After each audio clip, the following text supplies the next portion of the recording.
Welcome back into another episode of the Daft on Draft podcast. I'm your co-host Corey Kinnan, alongside Dalton Miller here, and again we are continuing through our summer scouting series. Breaking it down here from top to bottom, based off of how the postseason rankings ended. We've hit Ohio State, we've hit Notre Dame, we've hit Oregon, and now we're heading on to Austin, Texas here to talk about some of these offensive players on the Longhorns, who are 2026 eligible and worth talking about right now. But Dalton, how are you feeling today? I'm a little bit tired actually, which is weird. I went to bed early last night. Got a decent amount of sleep. Is 6.5, 7 hours is about the max I'm getting these days. Deep in a bodybuilding prep, but other than that, we're almost done with it. The end is near with this. We're getting ready and moving stuff out of the apartment, which is fun and stressful, and we're ready for the next step. But I'm ready to talk about some Texas prospects because, as you said, we went through Ohio State, Notre Dame, Oregon, and this is easily the most excited I've been watching an offense. Yeah, so let's just hop right in here. Obviously, with the Texas offense, the place that everybody wants to start with, and the place that we might as well start with here, is Arch Manning. Mm-hmm. 100 dropbacks last year. Yeah. There isn't a lot to make a huge judgment off of. Again, 100 dropbacks against UTSA, ULM, in a Mississippi State team that got completely mollywopped by Toledo last year. Yeah, they're So, bad football. They were a bad football team last year. yes. So there isn't a lot to go off of from like an accuracy profile perspective, from like a legitimate profile of like, does he understand what he's seeing pre-post snap? For multiple reasons. One, the teams they were playing, they weren't opening up the playbook for, right? Like a lot of post digs, a lot of RPOs, a lot of the same stuff with Quinn.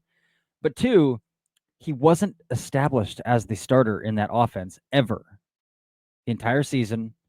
So he doesn't have starter reps throughout the week, which really kind of limits your game plan that you can run on a Saturday. That's going to change this year. But based on what we have seen from Arch, Dalton, where are we at? Probably QB1. Probably. I don't think he declares, and we've talked about this before. We both don't believe that he declares. But when we just look at the tools, when we look at the arm talent, when we look at the athleticism that he has, because they did bring him in intermittently for, design quarterback runs and goofy, wildcat stuff. Yeah. He's not Sellers when it comes to rushing ability, the strength that Sellers has, and even like velocity with the ball. But his arm is so loose. Like, it's just, you can tell he's a Manning, man. It's just so natural. And then to have his father's athleticism instead of his uncle's athleticism is just a massive plus. And with everything that he has in his corner, there's really no reason, first of all, to declare, because money will never be an issue with the Manning family. And two, he has every single tool to succeed, whether he plays a ton of college football or doesn't. But he doesn't have to rest on the development that comes from Texas, is what I'm trying to say. Yeah. He's going to get it outside of that environment and bring it into that. With all of the money that he is going to make at Texas and all of the money that his family already has, there's absolutely no pressure for him to go. You also saw both of his uncles stay in school for a very long time. Mm-hmm. We also have mounting data that going to the NFL after a year of starting college football in the NFL at the college football level is a bad call. You are not ready. You need those reps. And so I truly don't believe he's going to go. But man, the arm talent, the fluidity in the way that he moves and operates, Oh yeah. like he legitimately has the ability to be like a Joe Burrow type guy within the pocket when it comes to the ability to skirt pressure and be that creative, Tony Romo type, but with the cognitive ability of a Peyton Manning or a Tom Brady with the micro movements and just kind of twitching the shoulders, getting a step away and being able to find a third. Like he has all the tools in the toolbox. I just don't think he declares. Yeah, I would be shocked too as well. All the stuff you mentioned, 1 year of starting is not enough. I It's will not say the enough. running. I will say the running with him scares me because he is very lean He is. and he doesn't have much play strength.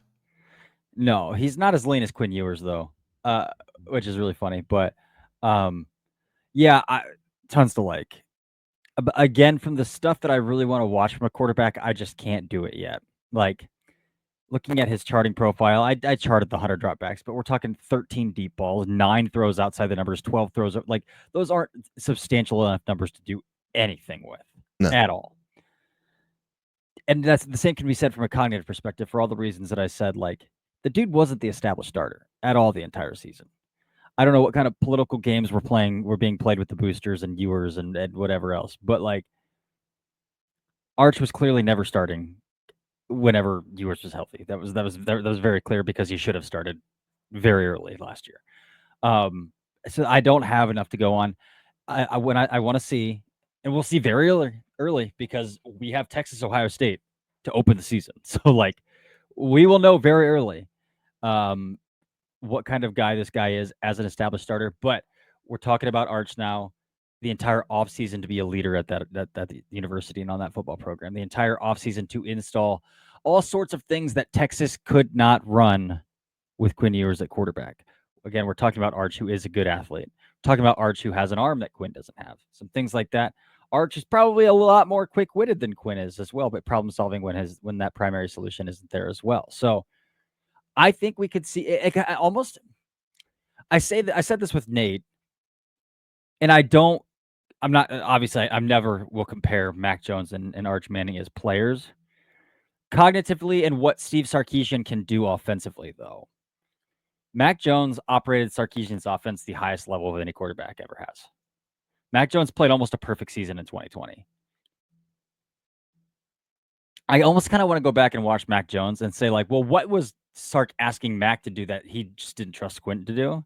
And like, and can I imagine that Arch can do some of those things with the plus athleticism that Mac never had, with the plus arm that Mac has never had? From a cognitive level, like what did Sark put on Mac that he took away from Quinn? And will he give that back to Arch, if that makes sense? I don't think he took it away. I think it was a lot of the same offense.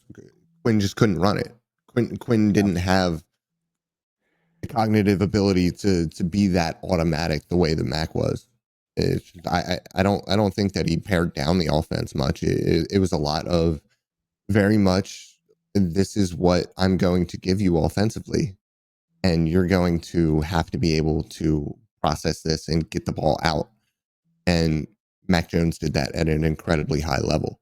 Now, I think what we did see with Arch last year that we didn't see from Quinn, even in those couple of games, is way more propensity to push the ball downfield Oh with yeah. those downfield options, um, and have better decision making while he did it. But anyways, a guy we don't think is going to declare. We just talked about for 8.5 minutes, so we should probably move on to some very exciting offensive players, who are listen. The fun and awful thing about Texas's offense is that everybody is super young. We're not Uh-huh. looking at a single senior this year, are we? Uh, maybe not. DJ Campbell's a fourth year. Campbell's a fourth year, but he's a DJ junior. Campbell's a senior. No, he's a senior. He's listed as Oh, a he's a senior. senior? Oh, Yeah. that's right. He is a senior. That's Yep. right. But that's about it. Yeah. Yeah, this Texas offense is very young. Very young, including the 2 running backs we're gonna talk about next. Yeah. One of which didn't play at all in 2024, suffered a season-ending injury before the season even started. And the other one benefited from that quite drastically. Let's start with CJ Baxter. Let's do it. Dude, CJ Baxter's feet are unbelievable. CJ Baxter's I have a vision. hot take before we get anywhere. Go But for it. before Go we for go it. Go for anywhere, it. I have a hot take. CJ Baxter could be RB1 in this class. I can't get there. I think he's that physically talented. I could get there if I felt like his contact balance for his size was underwhelming. Like I saw like You know what's funny? average contact balance for a 230-pound running back. I said tentative at the second level. Yeah. Was one of And my like notes. his pass pro needs a lot of work. Was like my other big note on him. Those two things give me pause. Like Jeremiah Love is already that dude, I think. And I like he's tentative as a runner at the second level, yeah.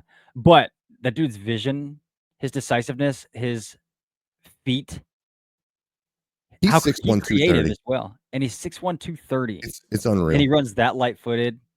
I do question. I didn't really see him get to the edge. I didn't really see him turn a corner. I didn't really see him explode through the second level. Those three things make me question a little bit. Like, is there a breakaway gear to him as a runner? There is. But the He's vision, got it. man, the footwork, the creativity, backside eyes in wide zone, like my goodness, it is so clean. So I know when a guy is special when he can go off foot and still swivel his hips and hit backside. Like if you're running left and you can somehow plant with your right foot and swivel and get backside, that's outrageous. To do that at 6'1", 230, that's special athleticism. Yeah. And I don't think he's quite like the Saquon quadfather type big in the lower half, but he is still a very, very large individual.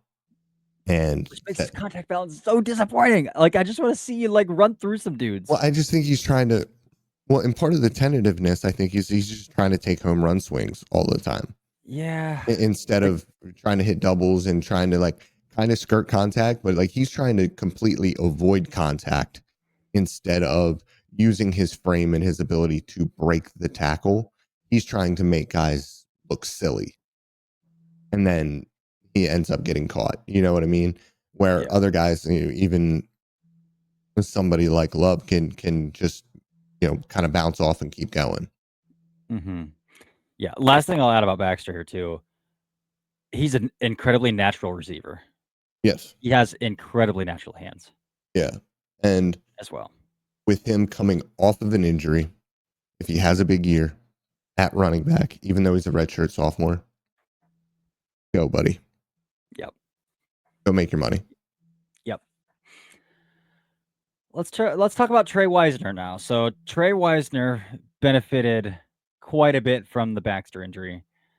It honestly might have forced Jadon Blue to declare early. Like with Baxter coming back and with Wisner having the year that he did, 100%. Blue's like, I gotta go. Like I don't have a choice. I gotta go because I'm not. He wouldn't have played. No, wouldn't have played. Wisner rushed for 1,000 yards.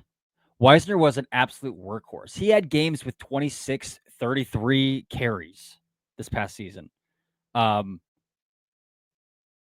Dude, I like Trey Wisner. I like him. What did I say to you when we first started watching him? Do you remember? No, I don't. I said he's Isaiah Pacheco. But yeah, yeah. He's a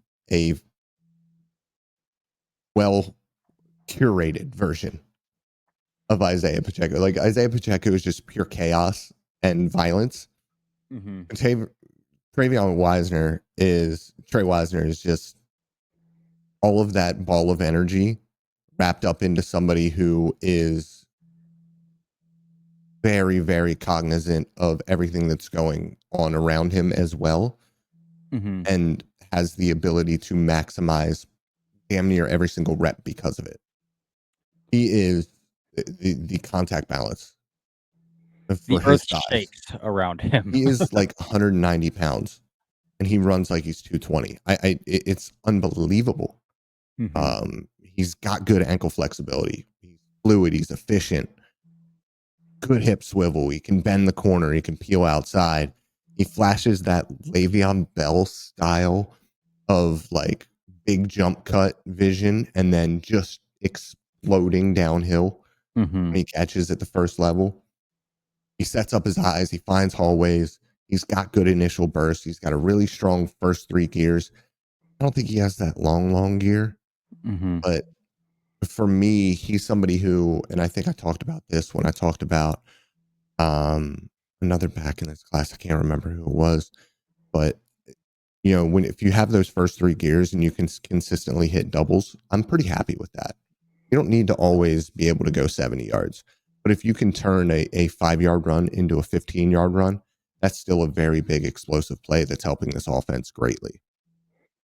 When it comes to kind of the weaknesses that I saw from him, it was that long speed. And the other thing is, when things were going well, he was a monster. But when the offensive line wasn't giving him gigantic holes to run through, and they were giving him the ball 20 to 30 times, he had a tendency to get a bit quick with his brain and his feet and get a little bit off balance. There were a couple of times where he just caught the rug a little bit, and there were times where he tried just a little bit too hard at the first level to make something happen later in games when things were already not going very well. Instead of just trying to maximize that rep, he was trying and getting frustrated with not being able to maximize the reps that he had beforehand. So I think being a little bit more patient when things aren't going his way, which will happen a lot more at the NFL level, will be important. But I think overall, this is a really, really fun running back that I think you take in round 3. And he can be a very, very heavy contributor in your offense for that rookie contract. Yeah. Some of the negatives that I wrote down were I thought his pacing could have been better, like that initial pacing. Because Yeah. again, it's the Pacheco Ian, the Pachecan. Like he takes a handoff and like the ground is shaking immediately. So like he goes 0 to 100. He can go 0 to 100 pretty quick. But it's like just take a beat. Like let's pace out a little bit here. Stay a little light on your feet, and then find a lane and go. Let a lane develop and go. And then, yeah, the creativity, once he does get the second level creativity, even trying sometimes to find that first level hole, kind of lacking because I think the patience is like, if I don't have the hole, then I'm just going to make a hole to some extent. Where it's like, all right, time to put my head down and just like churn out 3 yards. So, and in terms of wide zone eyes, though, like he sees backside really well, when it's there. And yeah, dude, he runs with like such a natural low center of gravity. Like I would hate to hit him. Like I would just hate to try to tackle him. Fun player. Yeah, I've talked about this before, but there's just like an inertia that he brings with him from that size where he is just able to concentrate so much violence in that final drive of his foot before contact. And I've talked about this before on the podcast. We had a running back who was a sophomore when I was a senior in high school, who was a smaller guy than our starter. But he just had that ability to, right before contact, draw all of his power in and like hit the NOS button as he was about to contact you and just blow you off your feet. This dude was like 155 pounds, and he just found that raw explosiveness in that final step to just absolutely destroy your chest. And that's something that Wisner does very, very well. Yeah, for sure. Moving on to tight end here. We are going to talk about a guy that I've seen a lot of. Again, because I've spent a lot of time watching Fernando Mendoza. Tight end Jack Endries transferred from Cal in the spring window, actually. Mm-hmm. In the spring window from Cal to Texas.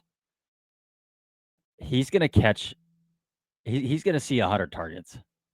How many targets does Gunnar Helm have last year? Let me pull up that PFF number real fast. And this is with Quinn Ewers. And now we're talking about Arch Manning. I just need to see how many targets Gunnar Helm had. Probably at 60, if I had to guess. 73. 73. Enders might see 100 targets this next season. Why? They're going to actually be able to throw to the wide receivers this year. That's fair. That's fair. I think the ways that Endries won at Cal are going to create such problems because he's going to be playing with so much space because of the receivers that he's going to be playing with. I think he's going to have a ton of space to work with.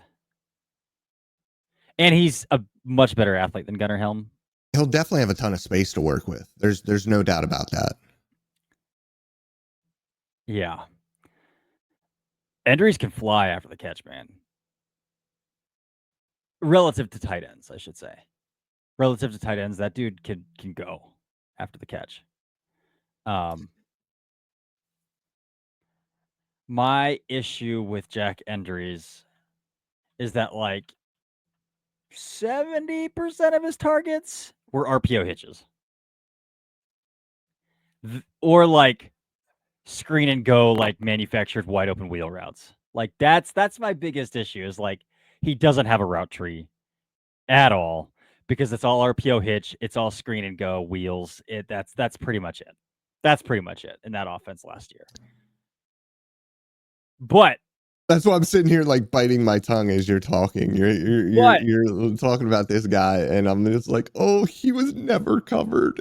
On 61%, or on 61 targets, he had a 92% catch rate because he was always wide open. Yes, and he played with a really good quarterback. But again, he should always be open, and he's playing with a really good quarterback this year. Yeah, so let me talk about some things that you didn't talk about at all.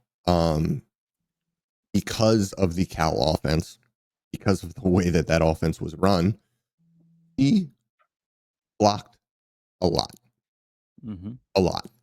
And he is a very impressive blocker in the open field. They ran a ton of screens in the California offense. He was used in motion a ton.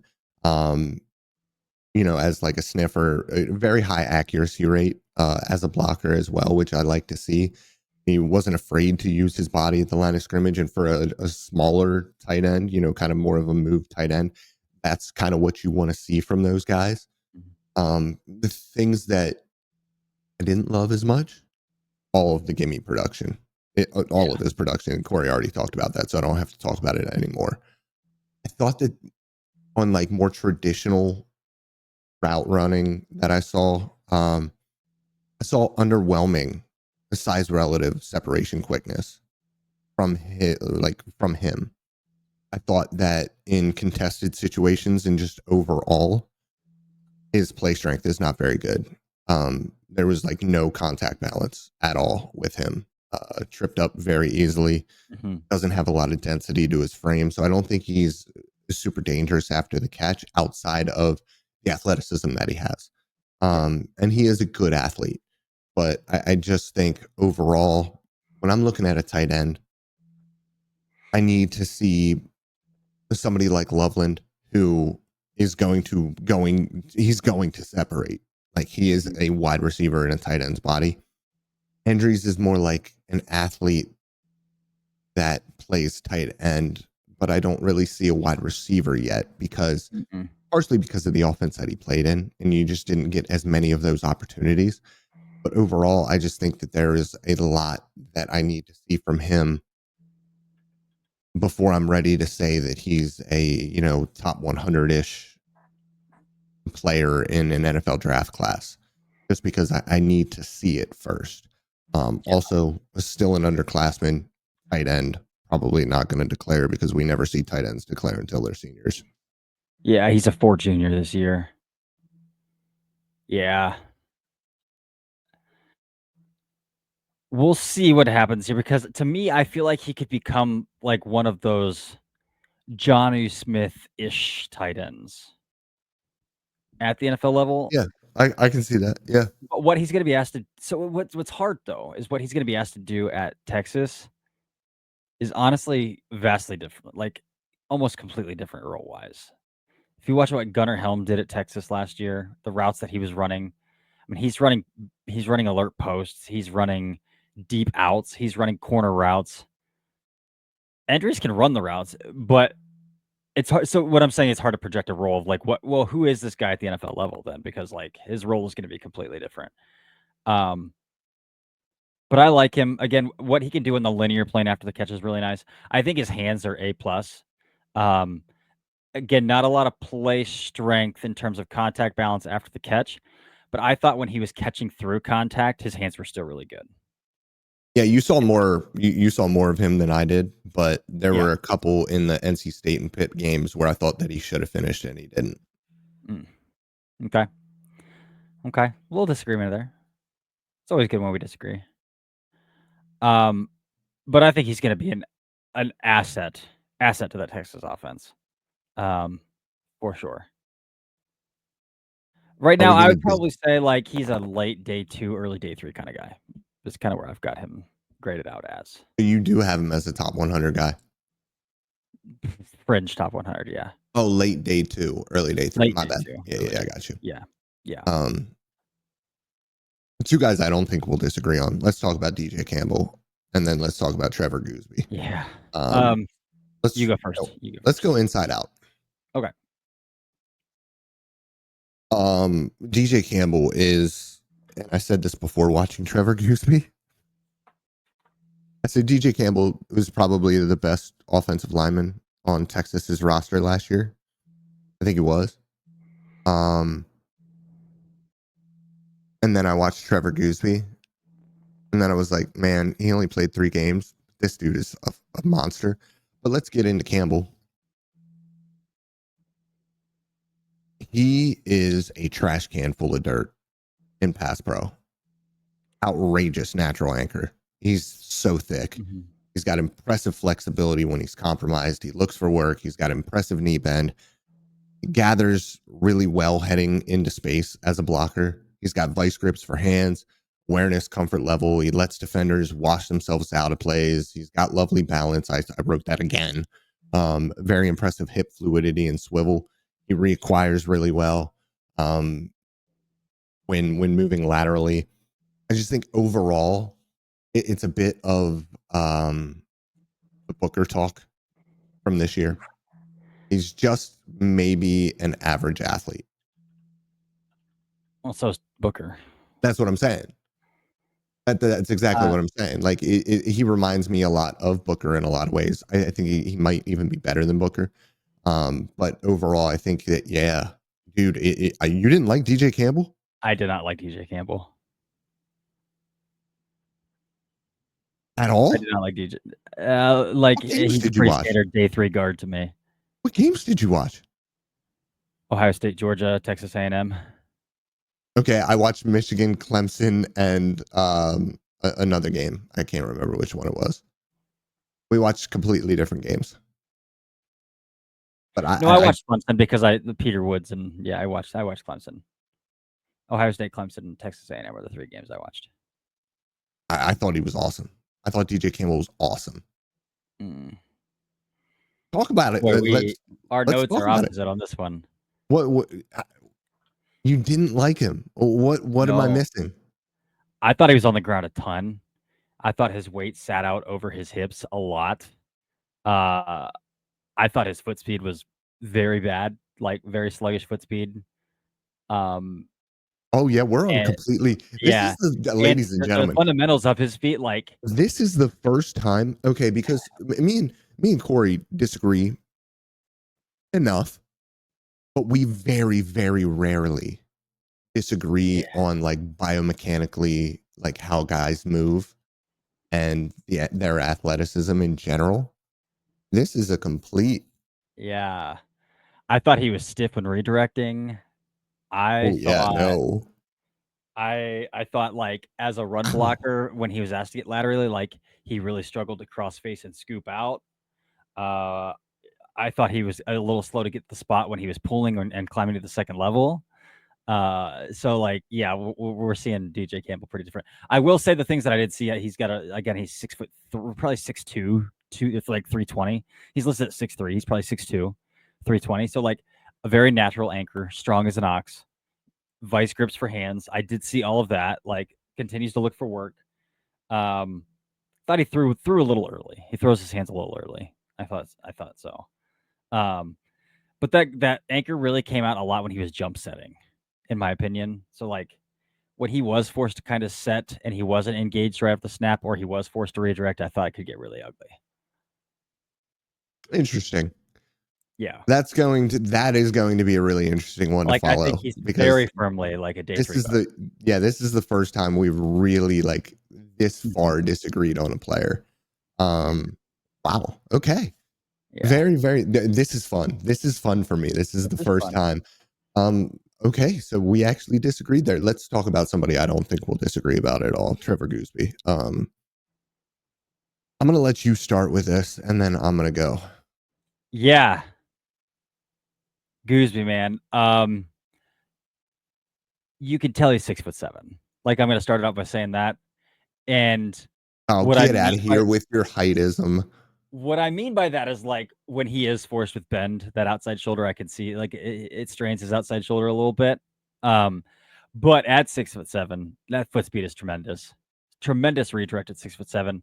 Um, his punch timing, yeah, still a little raw, still a little off, and I think that kind of throws him out in front of his hips or in front of his waist a little bit.